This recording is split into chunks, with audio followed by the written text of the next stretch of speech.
The massive space station hung in the darkness between stars like a giant metal flower.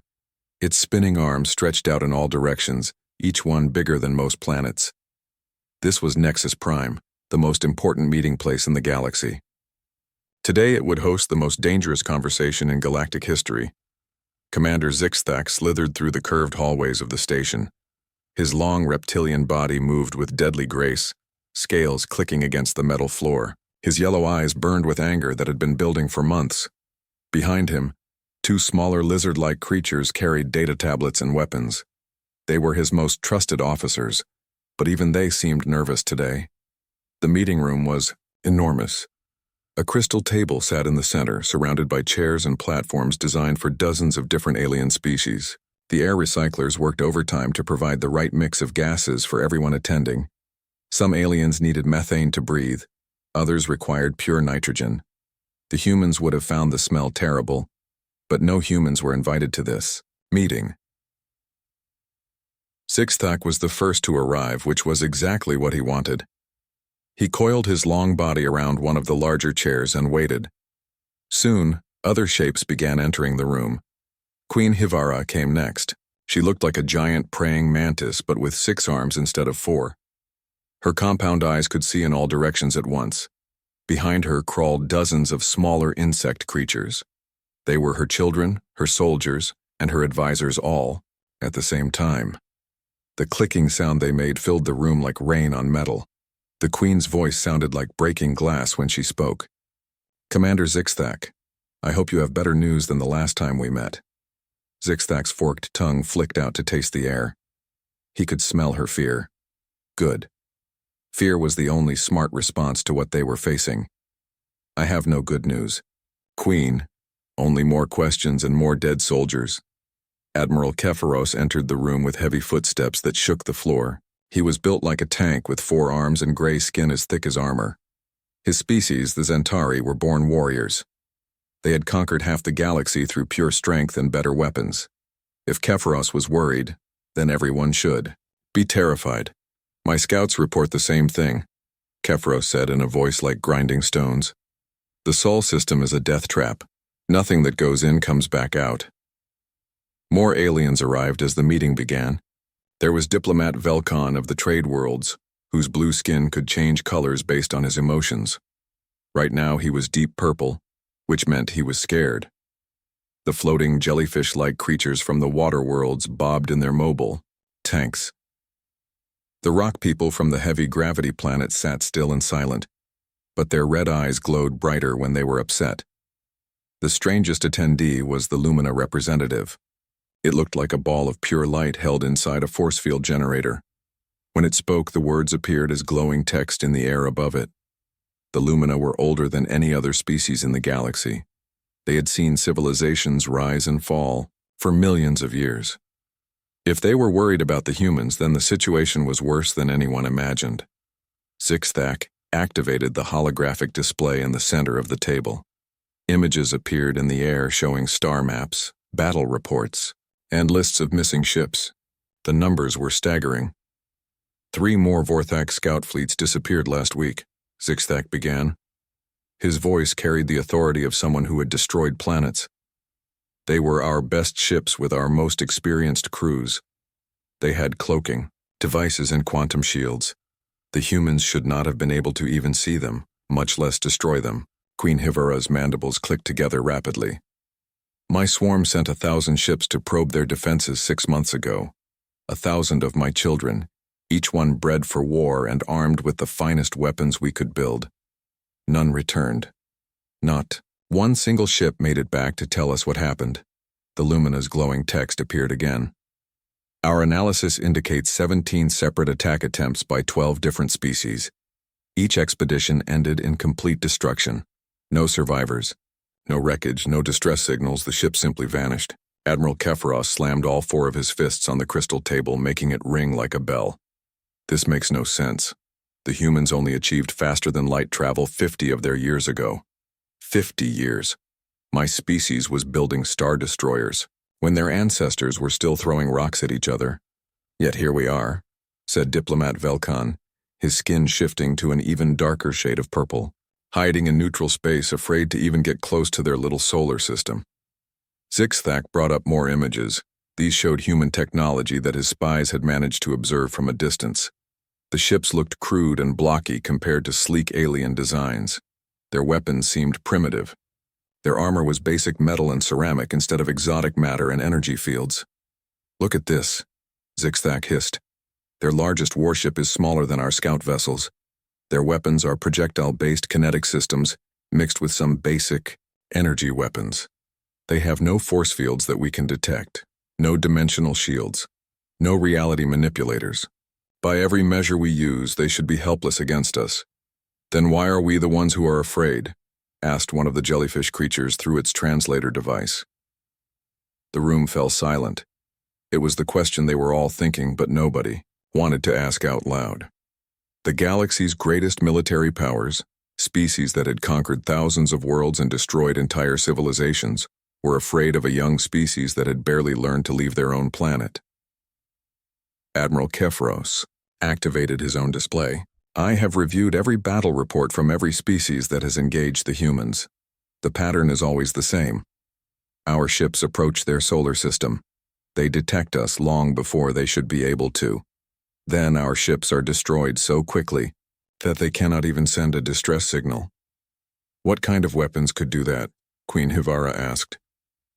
"Unknown weapons," replied the Lumina through its glowing text.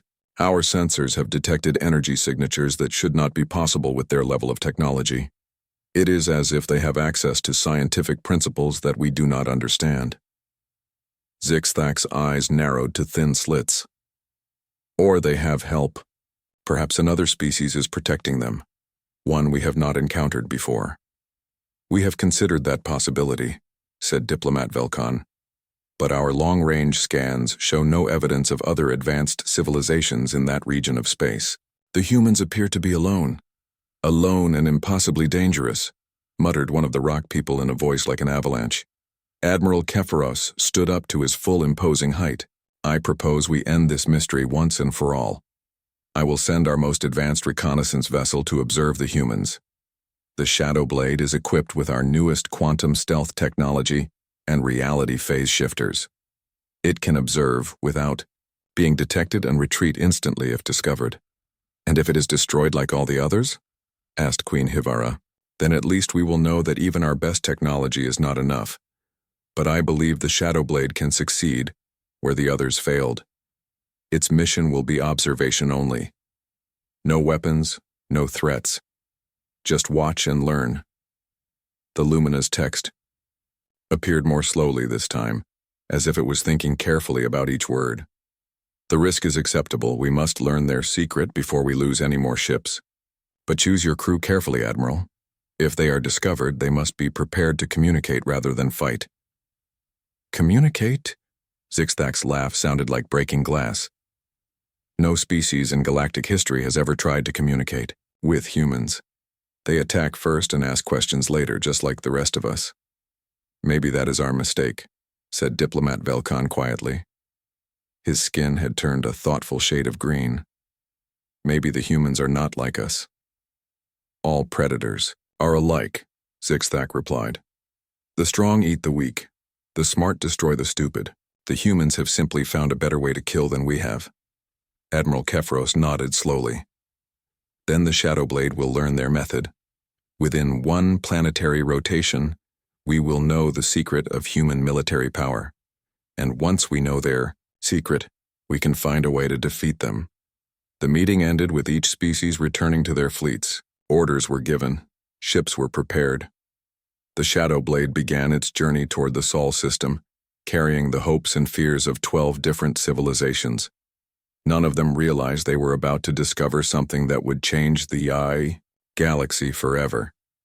The humans were not what they expected. They were something far more dangerous than any traditional enemy. They were something the galaxy had never encountered before. A species that preferred peace but was absolutely deadly at war. Captain Jake Morrison stood at the large window of his ship's bridge looking out at the stars. The United Earthship Defender was humanity's newest warship, and Jake was proud to command it. The ship was not the biggest or the fastest, but it was tough and reliable.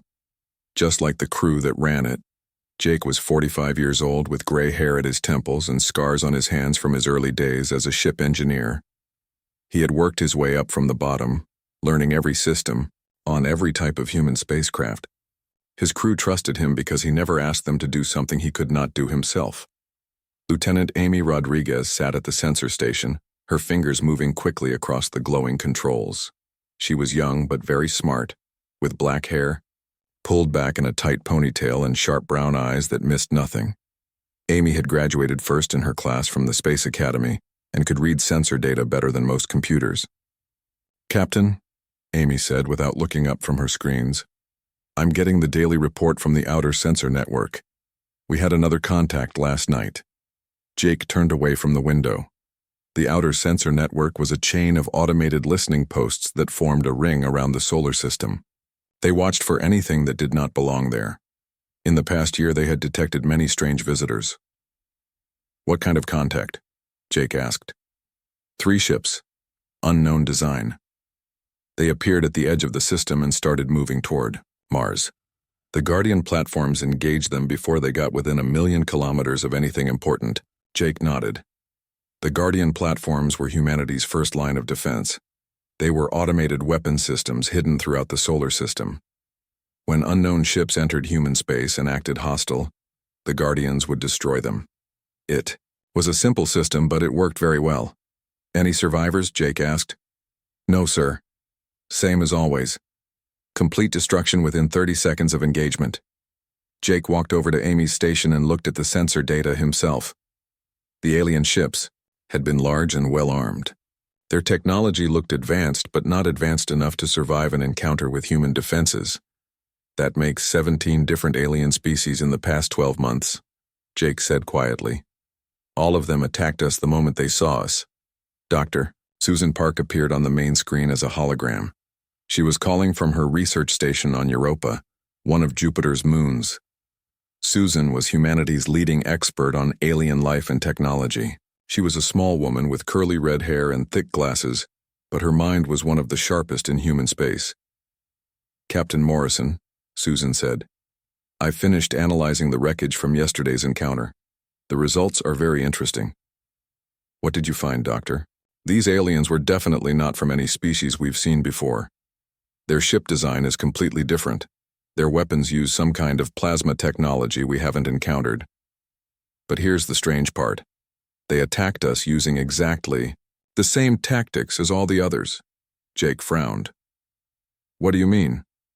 "Every alien species that has entered our system has used the exact same battle plan. They approach at maximum speed, target our civilian colonies first, then try to destroy our military assets. It's like they all read the same instruction manual." Amy looked up from her sensors. "Maybe they did. Maybe there's some kind of galactic military academy that teaches everyone the same tactics." "That's possible," Susan said. "But it raises another question. If they all use the same tactics, why do they keep trying?" The Guardian network was specifically designed to counter those exact tactics. Jake had been thinking about this problem for months. When humanity first reached the stars, they had been peaceful explorers. The first human colony ship to leave the solar system had been destroyed by aliens within days of arriving at Proxima Centauri. The colonists had tried to communicate and make friends. The aliens had responded by trying to wipe out every human they could find. That attack had changed everything. Humanity realized that the galaxy was full of species that shot first and asked questions later, so humans had developed their own response. The Guardian protocol was simple. Any alien ship that entered human space without permission and acted hostile would be destroyed immediately. "Doctor," Jake said, "have any of these alien species ever tried to communicate with us?" "Not once," Susan replied. "Every single contact has followed the same pattern. They enter our system, scan our defenses, and immediately open fire. No messages, no warnings, no attempts at diplomacy." "Maybe they don't know how to communicate with us," Amy suggested. "Or maybe they don't want to," Jake said grimly. "Maybe they see us as nothing more than targets." The bridge was quiet for a moment. Outside the window, the stars looked peaceful and beautiful, but Jake knew that somewhere out there, More alien fleets were probably planning attacks on human worlds. Captain, Amy said suddenly, I'm detecting something unusual. Jake moved quickly to her station. What is it? There's a gravitational disturbance about 50,000 kilometers away. It's very faint, but it's definitely not natural. Could it be another alien ship? Maybe. But if it is, it's using some kind of stealth technology. I can barely detect it at all, Jake thought quickly. The Guardian platforms would have already detected and engaged any obvious threat. But if there was an alien ship out there using advanced stealth technology, it might be able to avoid the automated defenses. Red alert, Jake ordered. All hands to battle stations. The bridge lights changed from white to red. Throughout the ship, crew members ran to their posts. The Defender's weapons came online and its shields activated. In the engine room, the reactor output increased to combat levels. Amy, run a full sensor sweep. Use every detection method we have. Amy's fingers flew over her controls. The Defender's sensors were among the most advanced that humanity had ever built. They could detect everything from simple radio waves to exotic particles that most species did not even know existed. Got it, Amy said after a few seconds. There's definitely something there. It's about the size of a cruiser, but it's partially phased out of normal space-time. That's why it's so hard to detect. Phased out of space-time? Jake had never heard of such technology. Dr. Susan's hologram flickered as she accessed her databases. That's theoretically possible, but it would require massive amounts of energy and incredibly advanced mathematics. We're talking about technology that's centuries ahead of us. Jake stared at the empty space where the alien ship was hiding. This was different from all the other encounters. The previous alien fleets had been powerful but straightforward.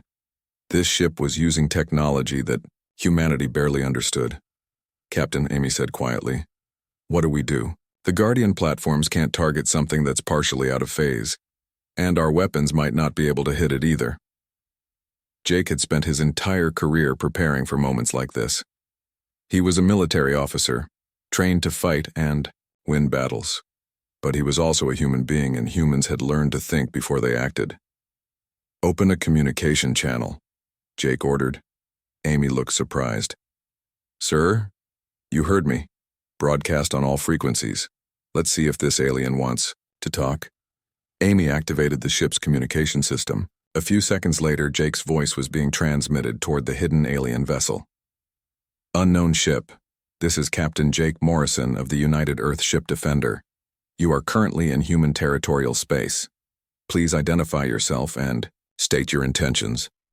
The bridge was silent as they waited for a response.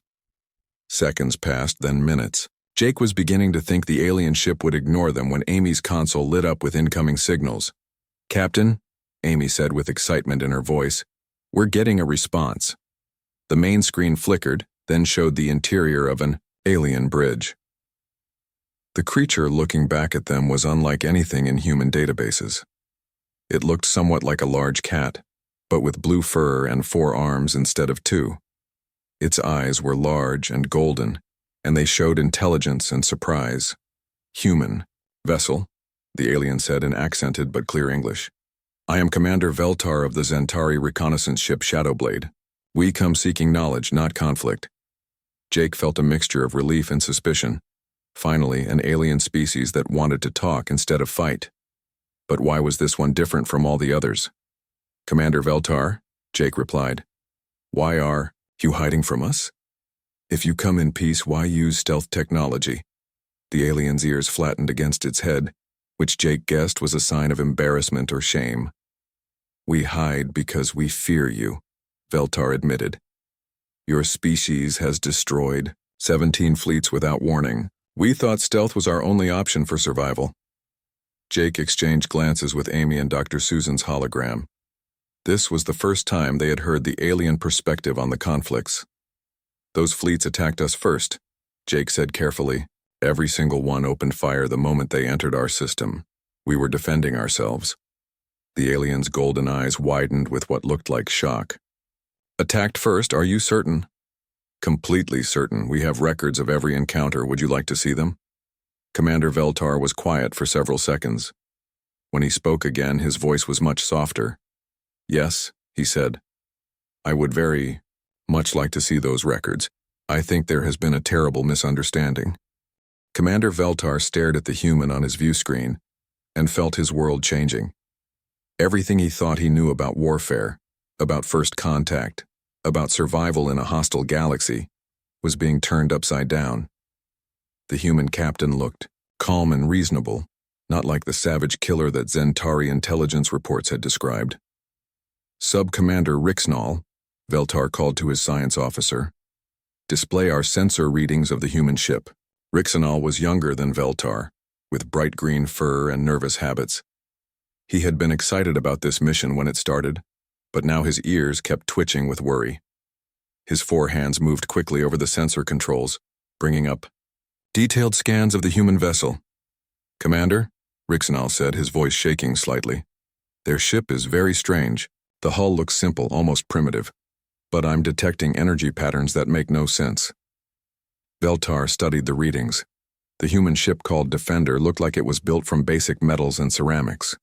Compared to the Shadow Blades, advanced crystalline hull and quantum armor, it seemed weak and outdated, but the energy readings told a different story. "These power levels are impossible," Veltar muttered. "How can such a small reactor produce so much energy?" "That's not the strangest part," Rixnall replied.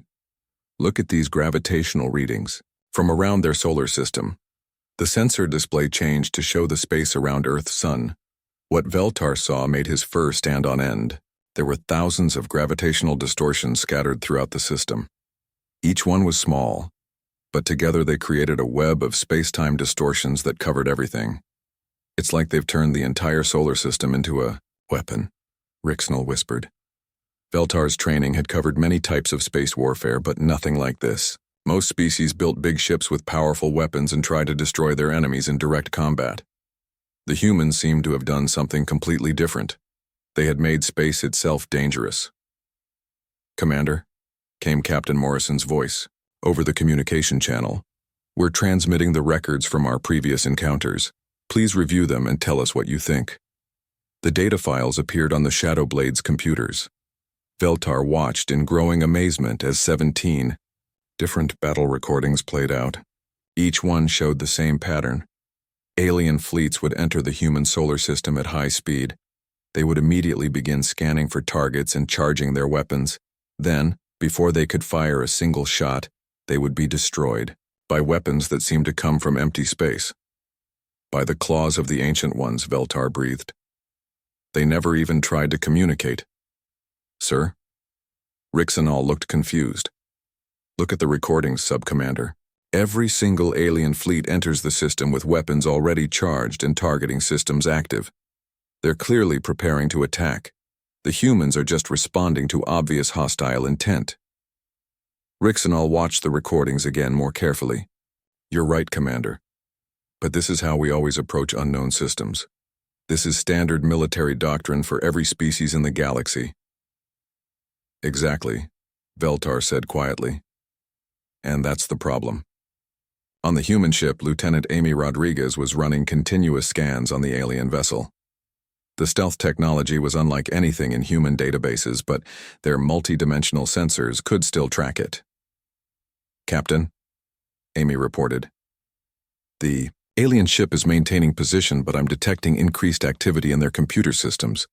They're analyzing the data we sent them." Captain Morrison nodded. "Dr. Park, are you still monitoring this conversation?" Dr. Susan Park's hologram appeared beside them. "Yes, Captain. This is fascinating. We're finally getting to see how other species think about warfare and first contact." "What's your assessment of Commander Veltar?"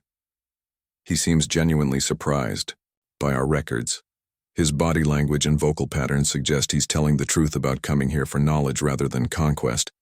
But Captain, there's something else we need to consider." "What's that?" "If this commander is right about 17 different species attacking us, then we're dealing with a galaxy-wide military doctrine. Every spacefaring civilization out there might follow the same attack-first philosophy." Morrison felt a chill run down his spine. Humanity had always wondered why every alien encounter ended in violence. They had assumed it was just bad luck. Or maybe humans were particularly threatening for some reason. The idea that the entire galaxy operated on a shoot-first basis was terrifying. Back on the Shadow Blade, Veltar was having similar thoughts. He activated a secure communication channel back to Admiral Kepharos and the Galactic Council.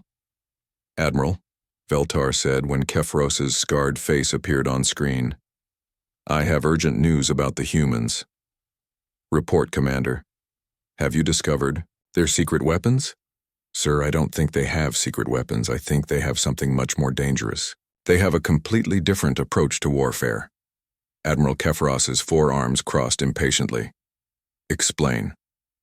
"The humans don't attack first, Admiral. They wait to be attacked.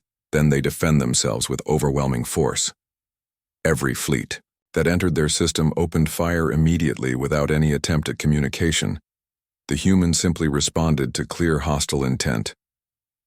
There was a long pause as Kepharos absorbed this information. "That's impossible, Commander. No species survives in this galaxy by waiting to be attacked.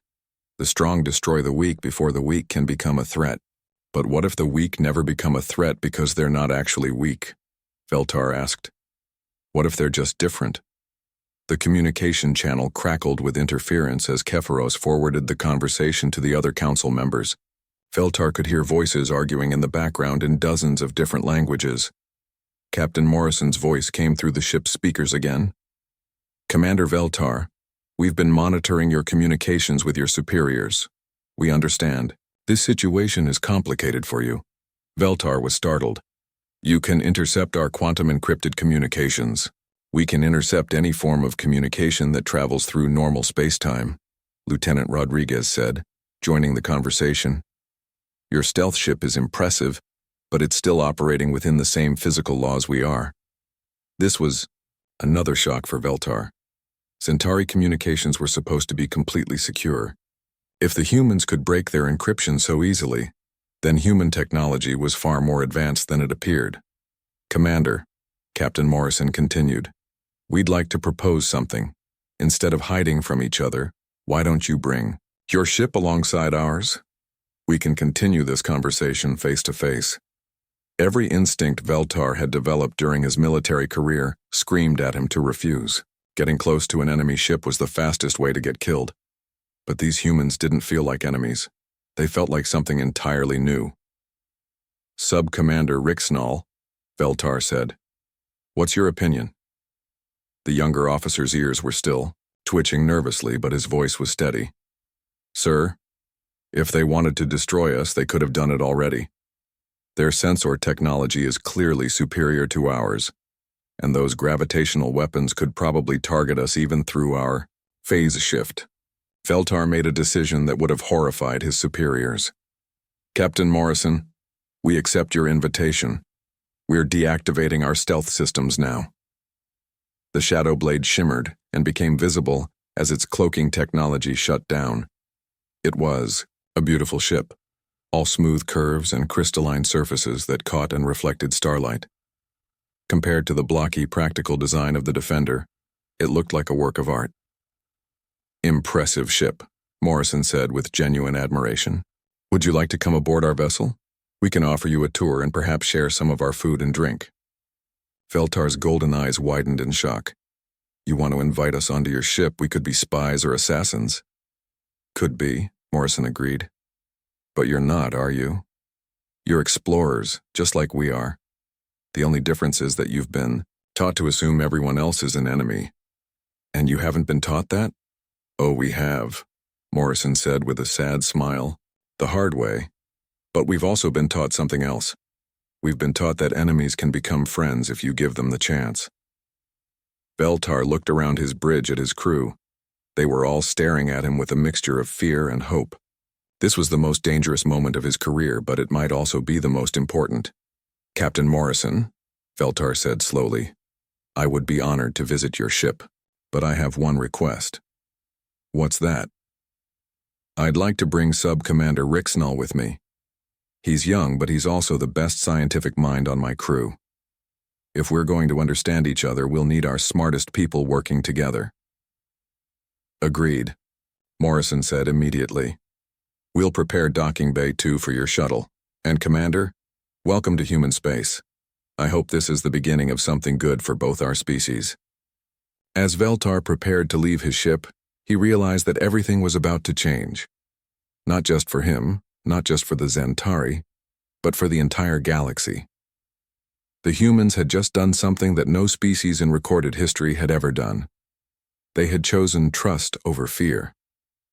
The docking bay of the UES Defender was filled with nervous energy as the alien shuttle approached.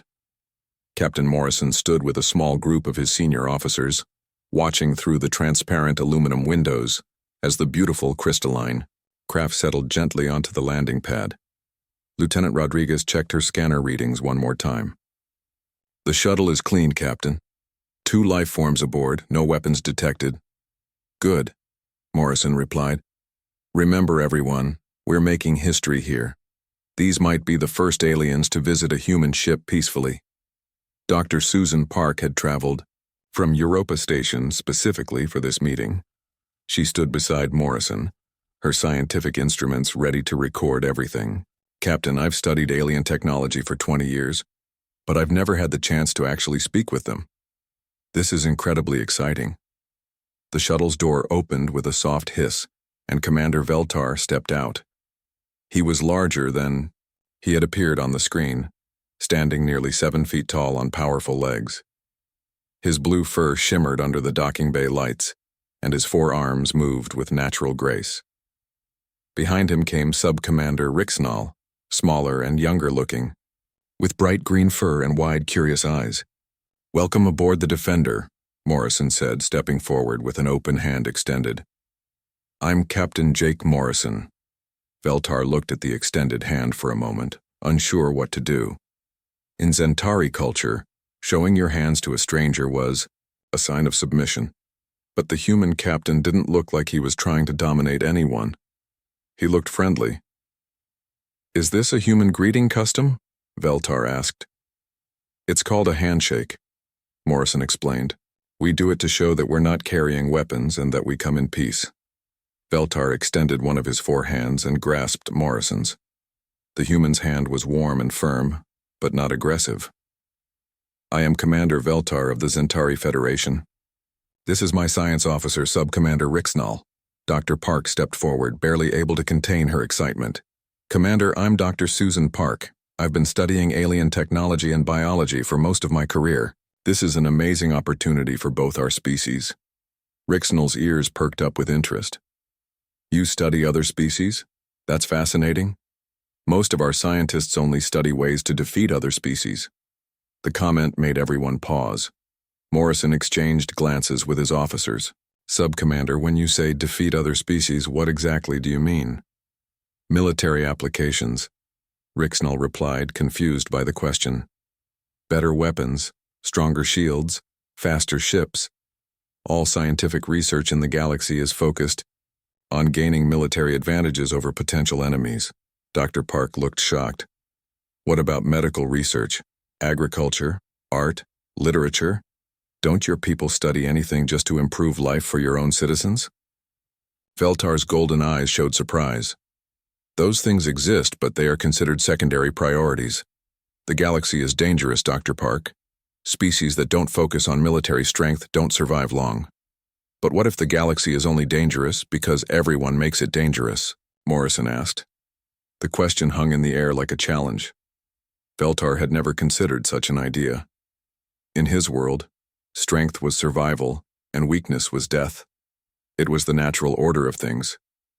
"Captain," Veltar said slowly, "may I ask you something? How has humanity survived for 50 years without following standard galactic military doctrine?" Morrison led the group toward the ship's conference room. "What do you mean by standard doctrine?" "Attack first, show no mercy, destroy potential threats before they can become actual threats," Veltar explained. "Every spacefaring species in the galaxy follows these principles." "Every species except us," Morrison said. "We tried a different approach." They entered the conference room where large windows showed the stars outside. Veltar and Rixnall marveled at the view. Most alien warships had no windows at all, since they were considered structural weaknesses. "Tell me about your approach," Veltar requested as they sat down around the table. Dr. Park activated a holographic display. After our colony at Proxima Centauri was destroyed, humanity faced a choice. We could become like our attackers, or we could find a better way. We chose to build defenses instead of offense. The display showed the Guardian network scattered throughout the solar system. Thousands of automated platforms hidden in asteroids, behind moons, and in empty space. Each one was armed with weapons that could destroy ships instantly. "This is incredible," Rixenal whispered, studying the display. "You've turned your entire solar system into a fortress." "A defensive fortress," Morrison emphasized. "These platforms only activate when someone attacks us first. They're designed to protect, not to conquer." Veltar was beginning to understand, something that horrified him. "Captain, every fleet that entered your system was following standard attack protocols. They approached at maximum speed with weapons charged because that's how every military force in the galaxy operates. And our defenses responded accordingly," Morrison confirmed. "We built the Guardian network specifically to counter aggressive tactics." "But you said they only activate when attacked first," Rixenal said. "How do they know the difference between an attack and peaceful approach?" Lieutenant Rodriguez joined the conversation. "Our computers analyze approach vectors, speed, weapon status, and communication attempts. Ships that come in slowly with weapons powered down and try to communicate are treated as peaceful visitors. Ships that come in fast with weapons hot and no communication attempts are treated as hostile." Veltar felt his world crumbling. Every military manual in the galaxy teaches the same approach pattern for entering unknown systems. High-speed approach, weapons ready, scan for weaknesses, attack immediately to prevent counterattack. "That's exactly what we built our defenses to stop," Morrison said gently. Dr. Park pulled up another display showing the wreckage analysis from 17 different alien encounters. "Commander, we've studied the remains of every ship that attacked us. They all used identical tactics, but they represented completely different species with different technologies and cultures. It's like you all went to the same military academy," Rodriguez added. The terrible truth was becoming clear to Veltar. The galaxy's greatest military powers had all been destroyed by the same defensive system because they all used the same aggressive tactics. Humanity had not developed superior weapons. They had simply created a perfect counter to galactic standard military doctrine. "This changes everything," Veltar said quietly. "If what you're saying is true, then the galaxy has been trapped in a cycle of violence for thousands of years." "What do you mean?" Morrison asked. "Every species becomes aggressive because they assume every other species is aggressive. We attack first because we expect to be attacked first. It's a self-fulfilling prophecy." Rixenal was furiously taking notes on his portable computer. "Commander, we need to tell the Council about this immediately." Veltar activated his communication device and contacted Admiral Kefros.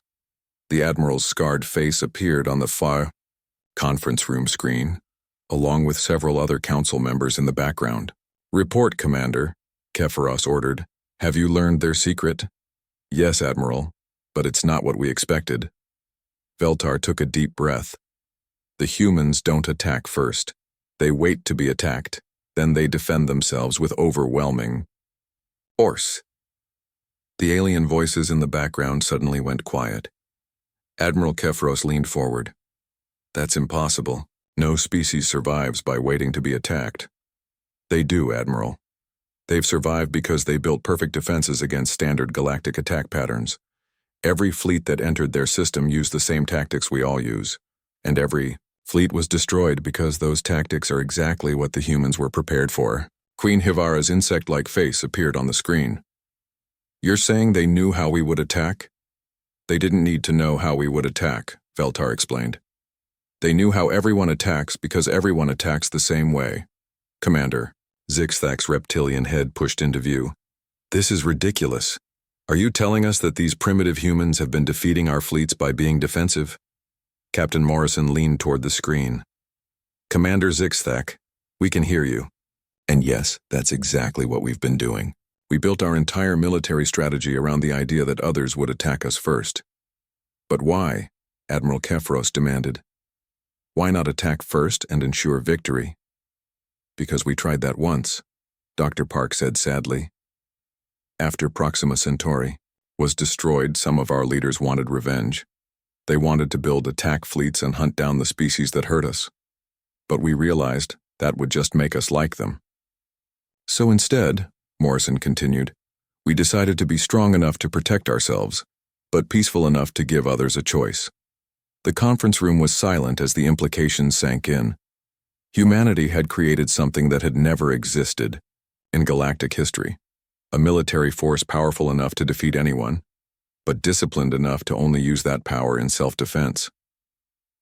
This is why no one survives attacking Earth, Veltar said with growing understanding. Not because humans are more violent than other species, but because they're less violent. They only fight when they have to, and when they fight, they win. Admiral Kefros spoke for the entire Galactic Council when he said, Commander Veltar, arrange a formal meeting between the Council and the human leadership. 6 months had passed since Commander Veltar's historic visit to the human ship. Today, representatives from humanity and the Galactic Council were meeting at a massive new space station called Hope's Gate. The station floated in empty space halfway between Earth and the nearest Council worlds, built by both humans and aliens working together for the first time in galactic history. Captain Jake Morrison, now promoted to Admiral, walked through the station's corridors with wonder. The walls showed a mixture of human engineering and alien artistry. Smooth metal panels from Earth were decorated with crystalline patterns from the Centauri worlds. The lighting system used Lumina energy-weaving techniques to create a warm, welcoming atmosphere. Beside him walked Ambassador Helen Carter, humanity's chief diplomat. She was a calm, intelligent woman in her 50s who had spent her career resolving conflicts on Earth. Now she faced the biggest challenge of her life, helping to reshape how an entire galaxy thought about war and peace. Admiral, Helen said as they approached the main conference hall, are you ready for this? As ready as anyone can be for something that's never been tried before, Jake replied. 6 months ago, we thought we were alone in a hostile universe.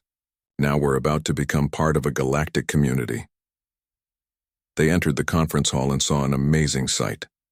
Dozens of different alien species sat around a huge circular table. There was Commander Veltar, now promoted to Admiral for his role in making peace possible. Queen Hivara attended with a smaller group of her insect children.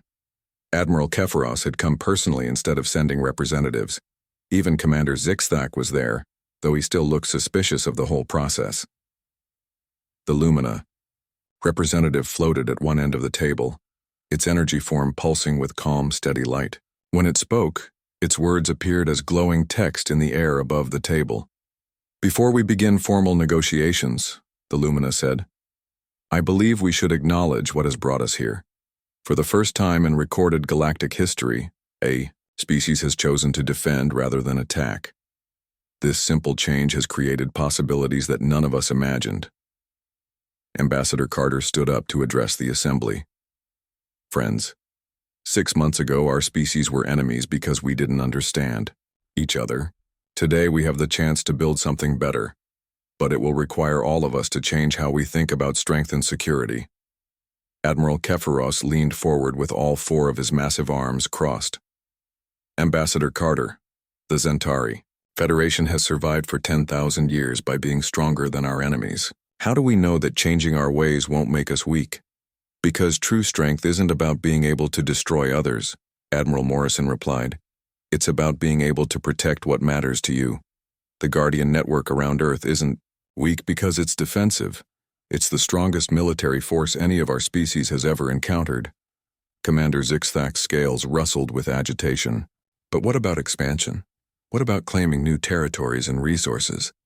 How does a species grow if it doesn't conquer? Dr. Susan Park, attending via hologram from Earth, brought up a display showing human colony worlds. Commander, humanity, has established 47 colonies in the past 50 years. We didn't conquer a single world. We found empty planets and terraformed them, or we negotiated with local species for permission to settle. Queen Hivara's compound eyes focused on the display. This is remarkable. My swarms have been fighting wars for territory for centuries. The idea of simply asking permission to live somewhere never occurred to us. That's because the galaxy has been operating under the assumption that resources are scarce and must be fought over, Helen explained. But space is vast and mostly empty. There's room for everyone if we're willing to cooperate instead of compete. Admiral Veltar activated his own holographic display. I've been studying human history since our first meeting. What I found was fascinating. Humans fought wars with each other for thousands of years. But about 200 years ago, they began to change. They learned to resolve conflicts through negotiation instead of violence. It wasn't easy, Helen admitted. We had to learn that our enemies were often just people who were afraid or had different ideas about how to live. Once we started talking to each other instead of fighting, we discovered that most problems could be solved without anyone dying. The conference continued for hours as species after species shared their concerns and fears. The rock people from heavy gravity worlds worried about protecting their slow-moving ships. The aquatic species needed guarantees that their water worlds wouldn't be contaminated. The energy beings like the Lumina wanted assurance that their non-physical nature wouldn't be seen as a threat. Each concern was addressed with patience and creativity. The humans proposed sharing their defensive technology with species that committed to peaceful exploration.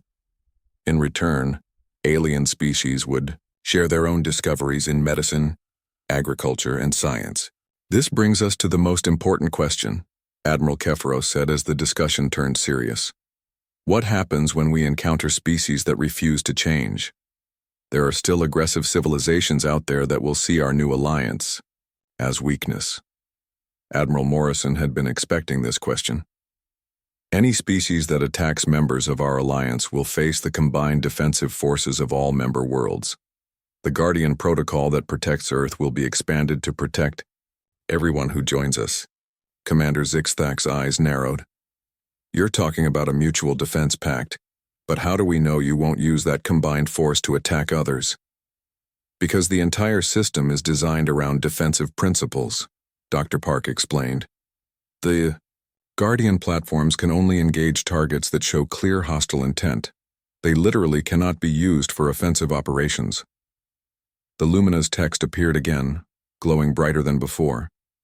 This proposal represents a fundamental shift in galactic civilization. Instead of survival through conquest, we would have survival through cooperation. Instead of strength through fear, we would have strength through unity. Queen Hivera made a clicking sound that indicated deep thought among her species. My swarms have lost millions of children to wars over resources that turned out to be unnecessary. If this human approach can prevent such losses in the future, the insectoid collective will join this alliance. One by one, the other species voiced their agreement. The rock people liked the idea of strong defenses without the need for aggression. The aquatic species saw opportunities for trade and cultural exchange. Even Commander Zixthak eventually agreed, though he insisted on maintaining some traditional military forces for protection against unknown threats. The Treaty of Hope's Gate was signed by all attending species. The document established the Galactic Defense Alliance, with Earth's Guardian Protocol serving as the model for protecting all member worlds. Humanity would share their defensive technology, while alien species would contribute their own scientific and cultural knowledge. Admiral Veltar stood up as the ceremony concluded. Admiral Morrison, 6 months ago I came to your solar system expecting to find savage killers. Instead, I found teachers. Today, the galaxy learned something that humans have known for generations. The strongest people are those who choose when to fight. Ambassador Carter smiled as she watched alien and human officers shaking hands, exchanging gifts and making plans for joint exploration missions. Admiral Morrison, I think we've just witnessed the birth of a new age. The question is, Morrison replied, watching as ships from a dozen different species formed joint patrol formations. What happens when we encounter species that still believe in the old ways? As if in answer to his question, long-range sensors began detecting massive energy signatures at the edge of known space. Something ancient and powerful was awakening, something that had been sleeping while the younger species fought among themselves. I guess we'll find out soon enough, Morrison said quietly. But for the first time in galactic history, when that test came, it wouldn't be one species facing it alone. The humans had taught the galaxy a simple but revolutionary idea. You don't have to be alone, you don't have to be afraid, and you don't have to shoot first. Sometimes the best way to survive is to offer your hand in friendship, backed by the absolute certainty that you can protect those who accept it. The galaxy would never be the same. And for the first time in millions of years, that was a good thing. Deep in space, the Guardian platforms that had once protected only Earth began their transformation into a network that would shield entire civilizations. The age of conquest was ending. The age of cooperation had begun.